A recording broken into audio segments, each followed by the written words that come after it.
Oui, alors moi j'ai été un peu dedans dehors à différents titres, on a participé au colloque au mois de janvier dernier, puis après il s'est passé des choses à la condition publique, le forum ouvert. Ça a cheminé en fait toute cette année. Voilà, et ça a cheminé tellement profondément qu'à un moment donné, à l'occasion du 10e anniversaire en fait, de la condition publique, qui est né pas mal dans la dynamique des nouveaux territoires de l'art, et suite à des discussions assez préoccupantes avec voilà, un certain nombre de contributeurs de la condition publique, je me suis rendu compte qu'il y avait une vraie nécessité pour nous, alors qu'au quotidien, je pense qu'on est vraiment sur une très grosse pression de l'opérationnel. Il y avait une vraie nécessité pour nous, d'une part, de re-questionner en profondeur nos pratiques, nos projets, nos relations avec les voisins, avec les personnes, avec le territoire, notre façon de travailler au sein de l'équipe. Et puis aussi une vraie nécessité d'avoir un cadre de référence théorique, des outils d'évaluation au sens de déterminer les valeurs, voilà, un corpus qu'on puisse utiliser, partager avec nos interlocuteurs qui sont eux-mêmes souvent sous une très très grosse pression et qui parfois, finalement, sous cette pression, se souviennent plus toujours du sens du travail qu'on peut faire sur le terrain au quotidien. Et que cette pédagogie qu'on doit s'appliquer à soi-même, on doit aussi la partager et renourrir les élus, les techniciens, avec de la matière, avec du sensible, mais aussi avec des cadres de référence théorique, et ça c'est vraiment très important. Alors après, voilà, il faut y aller quoi.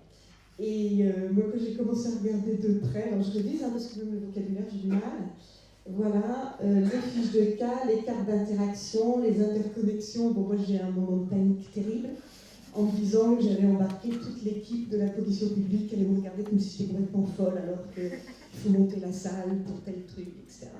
Voilà, vraiment un sentiment de panique terrible. Et puis, une fois je suis allée à Paris, il y a eu au moins 200 km entre mon bureau et les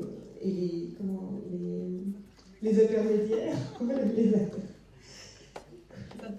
Voilà, les interconnexions. Et là, tout à coup, petit à petit, le cerveau se réirrigue.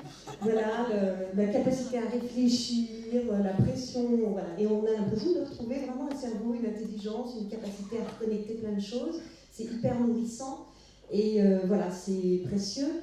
Alors, c'est pas simple. Hein. J'ai participé à une journée le matin, ça m'a paru vraiment facile parce que le cas que nous étudions s'y prêtait. L'après-midi, ça a été très complexe, très difficile, un peu anxiogène. Enfin, voilà, donc les choses ne sont pas simples, mais fertiles, utiles. Et puis, voilà, moi j'avais envie de dire aussi le fait que les cadres de référence théorique, c'est bien, mais la question aussi, c'est qui les incarne. C'est-à-dire que s'il n'y avait pas cette dimension particulière, humaine, voilà, d'une équipe de chercheurs qui décident un peu de s'appliquer à eux-mêmes l'objet de leur recherche. Moi, il y a quelques années, je devais travailler sur la web intimité. J'avais lu un essai de Nicolas Telly qui s'est appliqué à lui-même, voilà, qui a analysé sa propre relation à la webcam. Voilà. Et j'ai été éblouie par la capacité de ce chercheur à vraiment s'interroger lui-même dans ses propres pratiques et que ça nourrisse vraiment la colonne vertébrale de sa recherche. Et je trouve que l'engagement d'une équipe de chercheurs qui quitte son bureau, son université, qui cherche des moyens de financer sa recherche, qui se confronte à la question du réel, qui arrive à embarquer toute cette dynamique, je trouve ça puissant, intéressant. Ça fonctionne aussi beaucoup sur des critères d'humanité. Je parlais d'une langue très particulière, voilà, qui est un peu entre Gaston Bachelard, Lacan par moment, voilà, qui nous embarque une espèce de moelleux, une grammaire comme ça, voilà, et que ça s'incarne aussi dans le travail de Roxane, de Joanne, pardon, excuse-moi. C'est Roxane aussi. Il y a Roxane aussi qui nous écrit voilà, de Christelle, et je pense que c'est pour ça aussi qu'on est là. Moi, il y aurait juste un cadre de référence théorique, je serais probablement pas là, et ça nous renvoie profondément à comment les choses sont incarnées. Voilà, et ce qui moi me renvoie à ma pratique au quotidien.